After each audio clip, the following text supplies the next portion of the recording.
I have been a longtime user of Amazfit smartwatches. I find them an excellent value for the price. And the good folks over at GearBest sent me this Amazfit latest, the GTR, the 47mm version. How does it stack up against its predecessors? Let's take a look.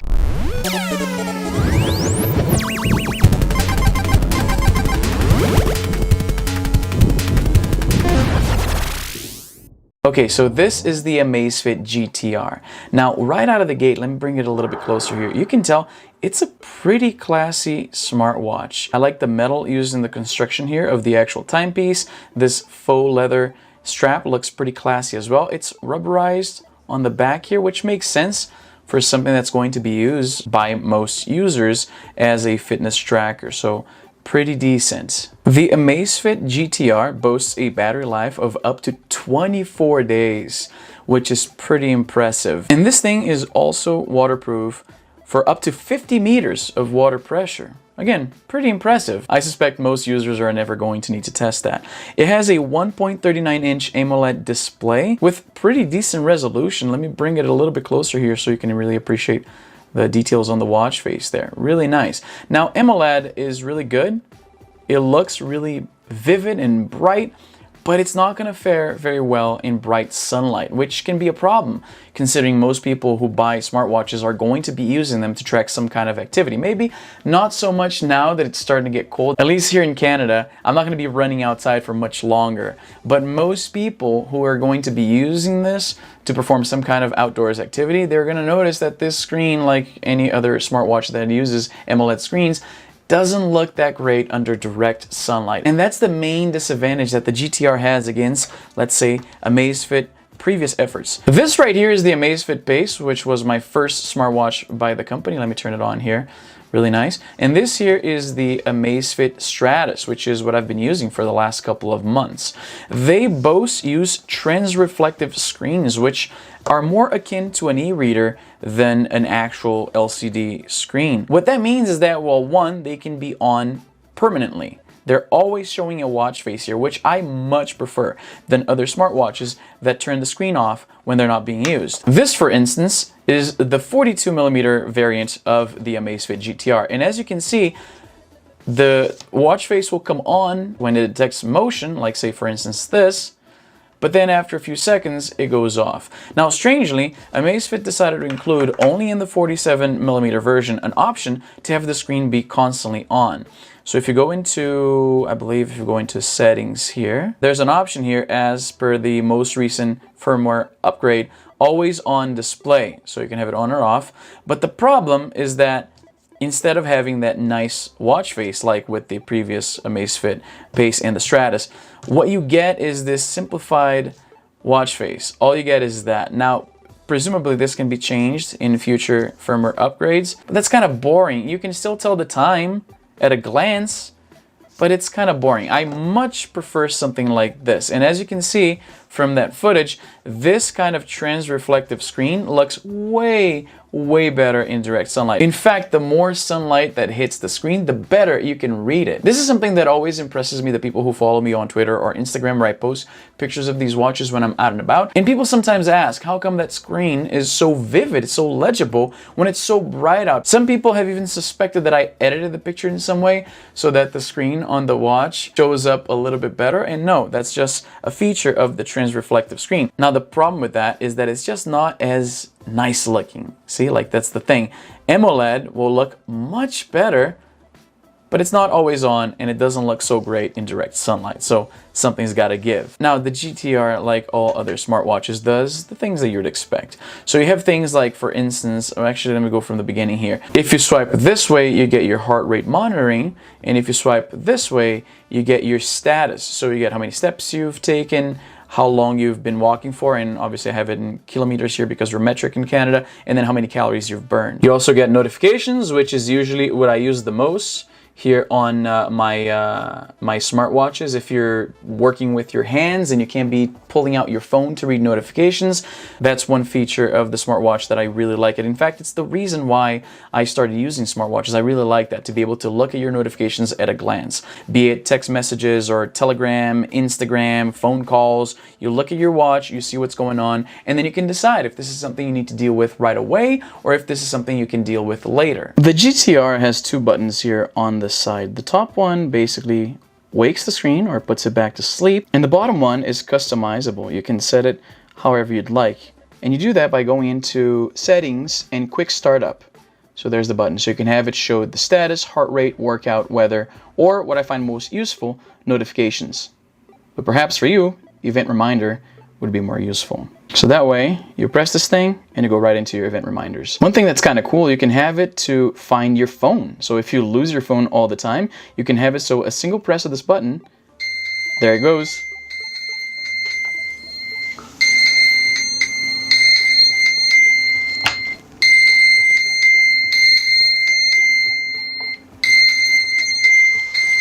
Kind of neat, right? The Amazfit GTR also has a pretty robust workout feature here. So you have all types of different activities: outdoor running, walking, outdoor cycling, treadmill, indoor cycling, open water swimming, pool swimming, elliptical trainer, climbing, trail running, skiing, and just random exercise. I'm not sure what makes this different from the other ones. You get your weather information here as well, and depending on the watch face that you're using, that can be shown right on the watch face itself, so that way you don't have to go right into the weather app to see that. The watch face I have here only shows a little icon to show that it's cloudy today, you see? And obviously, because I'm shooting this review so early in the day, I haven't gone for my walk yet, so it's showing here zero steps, 0 kilometers, and 0 calories burned. In fact, I haven't even worn it today at all, so if I had been wearing it from the moment when I woke up, you'd see some steps at least as I'm pacing around the house here. To swap watch faces, you just long press here on the main screen, and then it's gonna go like that, and then you can change into different watch faces. Now, the strange thing about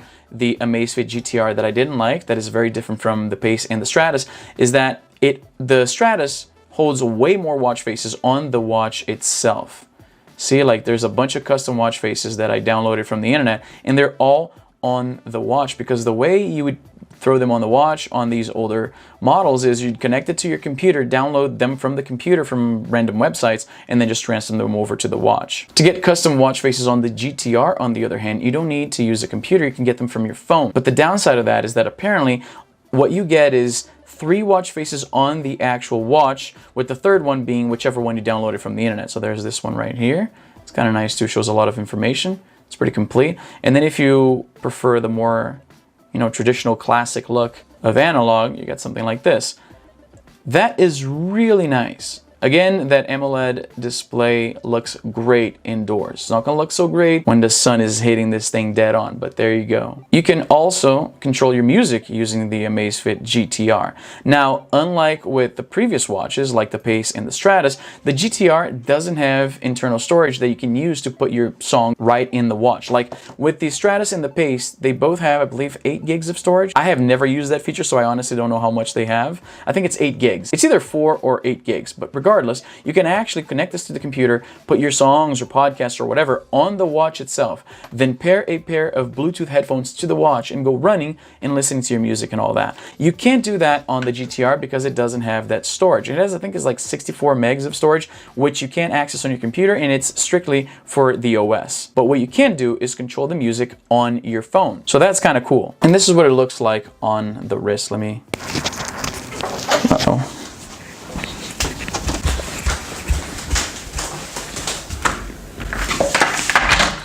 Oh, hi.